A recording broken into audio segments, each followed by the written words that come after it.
icons. Bret the Hitman Hart, Hulk Hogan, Jake the Snake Roberts, Yokozuna, Roddy Piper. Yeah, but what are these things? Figurines, action figures.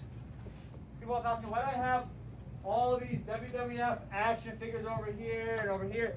This is the language arts class. Why? Because when we're young and we're playing with action figures, we're actually doing language arts skills. We're creating characters, we're creating dialogue, we're creating settings, we're creating stories. And that's really what pro wrestling is. It's storytelling. And you all know how to do that naturally. My brother, you good? Lost 10, brother. Verse 1. Storytelling. You knew how to do it naturally. We got to get back to that artfulness of playfulness, of make-believe. And that's what I loved about pro wrestling. It's storytelling. And I feel so blessed.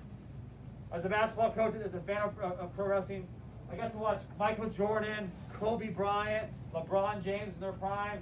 I got to watch Hulk Hogan and Hulkamania in the 24-inch pythons. I used to wear this Hulkamania shirt all the time, which I have on my desk still here today. And then I got to watch Ric Flair and Bret the Hitman Hart and all these greats, The Undertaker. And I also got to watch the two greatest wrestlers of all time. Ric Flair also, but also Stone Cold Steve Austin and The Rock. The two best of all time.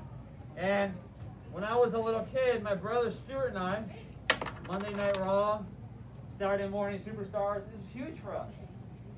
And we're talking about elevation today. And when I think of what does it mean to elevate others, I think of two things, ladders and championship belts. As a basketball coach, the ladder was the pinnacle. When you won a championship, your boys got to climb the ladder and then do what when they get up here? To the rim, they get to cut down the nets. In wrestling, a ladder match, the belt is hung from the top, and the first person to climb the ladder catches it as champion. But I want you to start thinking about, what does it really mean to have the belt, to be a champion? And see, I learned that as I got older and realized what the terminology of wrestling and what it really means. Most of us live our whole lives wanting to do this. Have our hands raised in the air. Have people cheering us, saying, look at me. I'm the best. Best in the world. CM Punk. But what I learned from wrestling that I apply in my own life is you don't become a champion the day you win the belt. You become a champion the day you do the honors and give the gold away. See, in pro wrestling, I hate to burst your Santa Claus bubble, but the guys are working together. The pain is real, but it's storytelling. It's fiction. And in wrestling, when someone is punching us, remember it's called selling. You know what that means when it says to sell a move? Yeah. So, I mean, currently wrestlers forget. You know, ticket sales won't sell until wrestlers start selling again. It means I'm selling, making the other guy look like he's ferocious. He's $1 million. We call it wrestling. It's called putting him over. You got to put the other guy over and make him look good, which goes contrary to what we're taught in society. It's all about me getting the bag. But wrestling, doing the honors, is when you lay down and let your opponent pin you 1, 2, 3.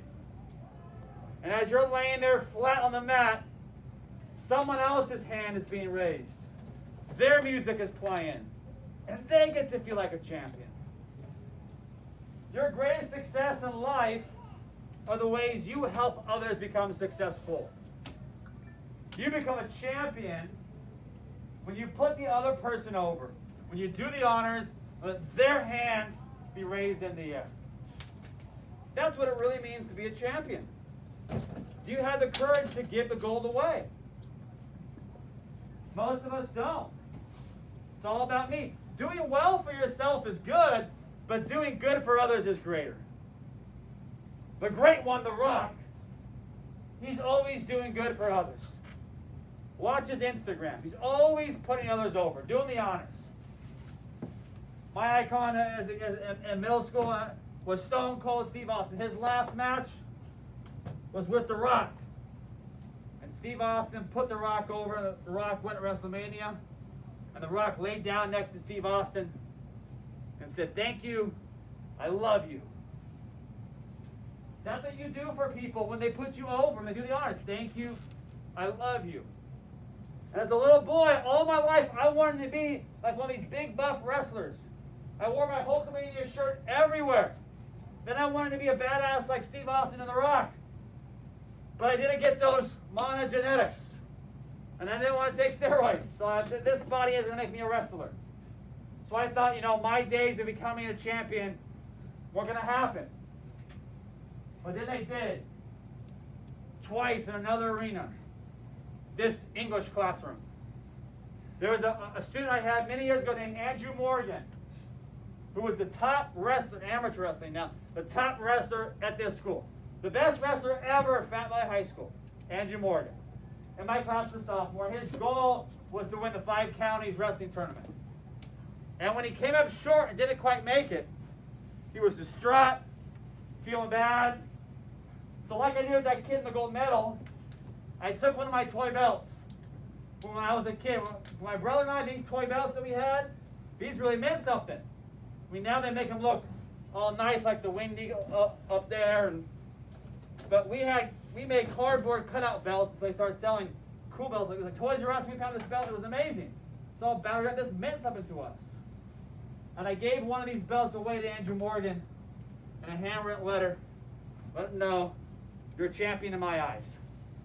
And every time I saw him, I want to call him Andrew Morgan, I call him Champ. 3 years later, his last day of his senior year of high school, Andrew Morgan walked into my class to say goodbye. I don't know if you can see this over here or not, but he gave me the first belt he ever won as an amateur wrestler in high school. And this is Andrew and I together. He's doing the honors. He's giving me the belt. I said, Andrew, what are you doing? He goes, you remember the day you gave me that belt? It's been hung on my wall next to your handwritten letter ever since. He brought that belt to all 4 years of his college. You had it on his dorm room wall. He said, I remember that story you told 3 years ago about what it means in WWF, World Wrestling Federation, pro wrestling, to do the honors, to put others over. That you become a champion when you give the belt away. Well, no one made me feel more like a champion than you did, Schultz. So I'm giving you my belt. And inside of me, that little boy that always wanted to be like these grates on my shirt, I finally know what it felt like to have my hand raised in the air and have the belt around my waist, because I devoted my entire life to laying down like the teeter-totter, going to the bottom, and elevating others in love to the top and doing the honors for them. We don't expect a return. We give love without receipts. We don't want to return, but it feels really nice when it comes back to you. And see, a big part of leadership is most of us don't know how to do anything until we see someone else do it first. And a few years after Andrew graduated from here, another wrestler came to our school named Max Wilner. And he was determined to beat Andrew's records. He wanted to become the best wrestler in the school. I never had Max in my class. I had his girlfriend in my class. I was first introduced to Max when his girlfriend read a poem about love and how Max said I broke her heart. And then they got back together, and she wanted me to meet her boyfriend. I was like, nah, I don't have anything to do with him. I heard the poem, and it wasn't good. And he would come in and want to see me. I was like, no, dude, you did my girl wrong. No. And then she's like, Schultz, you always talk about forgiveness and love. I was like, geez, my own teachers use against me. It's terrible. And I forgave him. I started to get to know him. And he started coming in and sitting on my lectures. He would skip other classes and come sit in on mine. And we started becoming close. And he would come eat lunch with us and come during break. And ask me questions about this stuff. And then one day, his senior year, it was COVID, so he was online, so I didn't see him all year. Last year, he graduated. His last day of his senior year, he walked through those doors for the first time, because I was in a brand new classroom. And around his shoulder was his 5 counties championship belt. The belt that Andrew wanted to win. The toughest tournament around here in high school wrestling. And he hands it to me. I said, Max, what are you doing? He goes, this was my most prized possession in high school, the 5-county championship. And I'm giving it to you. I said, what? Why? He goes, don't you remember I told you 3 years ago? I go, no, what? He goes, I told you. I asked you one day, what is this belt here? And Andrew was his idol. And he goes, you told me the story about how Andrew gave you his belt. And once I saw that, I knew that I was going to win 5 counties. I was going to give you that belt. He goes, don't you want to give it to like your wrestling coaches or you're my favorite teacher? I go, I was never your teacher, Max. Because yeah, you were. My most important one. Every day I came and sat in your class. You were elevating me.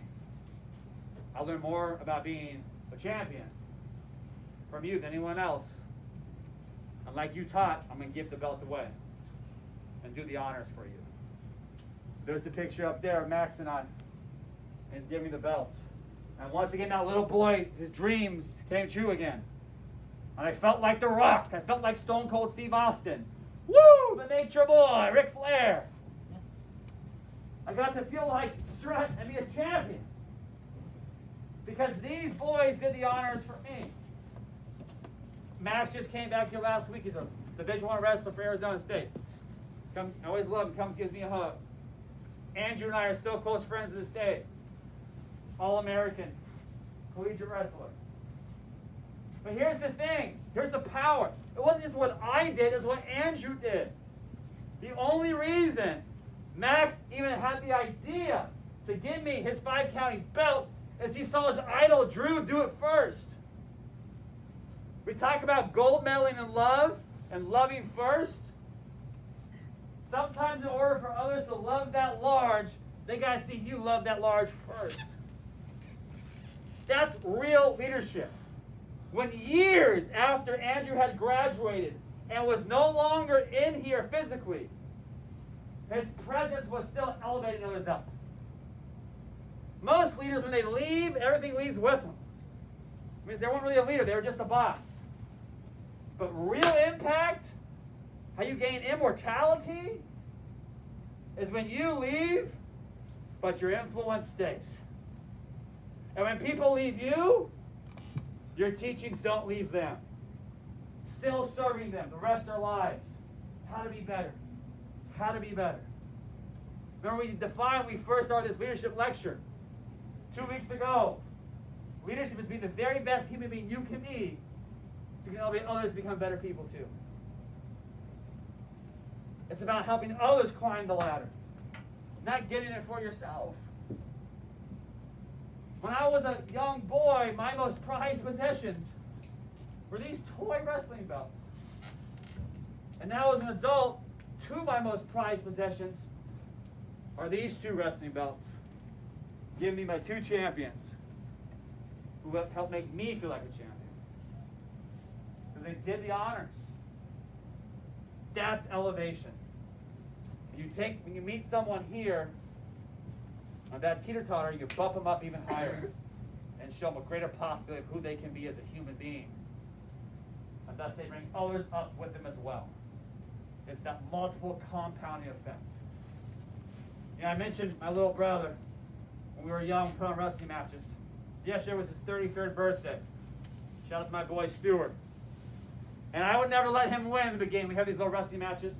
Some of our neighborhood friends would watch us. I still remember to this day, I think he was like 6 or 7 years old. I might have been 10. We were having a wrestling match at Andrew Olmsted's house, our neighbor. I was calling the moves. We were doing it in the ring. And we did this rock bottom on me. His favorite wrestler was The Rock, Dwayne Johnson. And he thought I was going to kick out. And his friends refereeing going, 1, 2. And I laid down and didn't tell him 3. His first time beating Big Bro. And he took the belt. He was ecstatic. He was cheering for his 2 fans where the neighborhood kids were cheering for him. He went on to the top of the couch, pretending it was the top rope, and he was hands in the air. And he was playing, if you smell what The Rock was cooking. He was jumping to people's elbow. He was feeling like $1 million. And it felt so good, laying flat on my back, watching my little brother feel so tall. Because I did the honors and elevated him. Next day at school, Geisler Elementary, who I'm now a school board trustee of. Here's my little brother Stuart. He wore the belt to school. all day. I want you guys to grow back and remember what it feels like to be a kid who plays as action figures. To be a little boy or a little girl who a belt means dreams are possible for you. And I want you to lead your life in a way where you do good for others. Look at the pride on his face. Where you make other people feel like a champion. And they want to wear the belt to school with no shame, no embarrassment. It felt so much better giving the belt away than getting it. And we talk about ladders. My little brother and I, we shared a bunk bed. He had the top bunk. I had the bottom bunk. There was this black hard metal ladder that led up to it. And sometimes at night he would get nightmares, my little brother Stuart. And he put his little 5-year-old's hand down the back of the bunk. Didn't say a word, but I knew what it meant. He was scared. And I would grab his hand and hold it for a while until his arm went limp. And that meant he fell asleep. And then my bare feet would climb up that hard metal ladder and it hurt every step of the way. I'd go to the top bunk. I'll pull his arm up.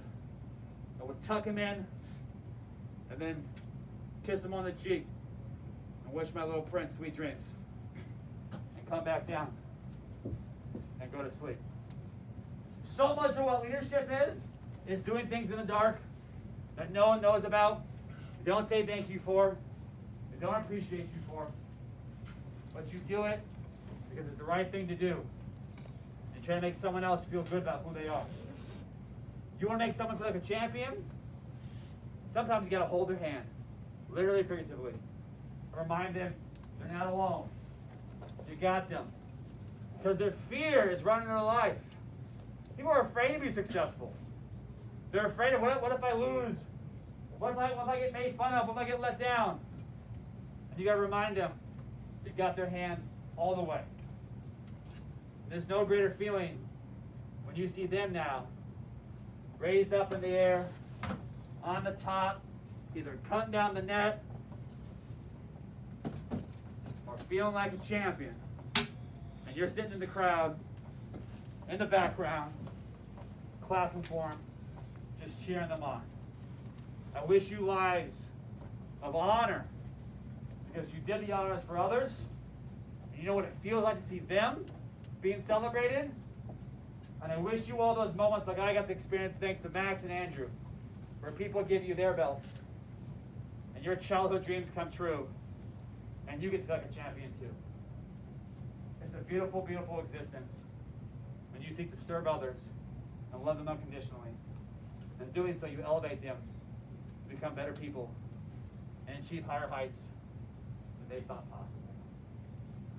You're going to need a lot of love to do that. Speaking of love, you got poems right now.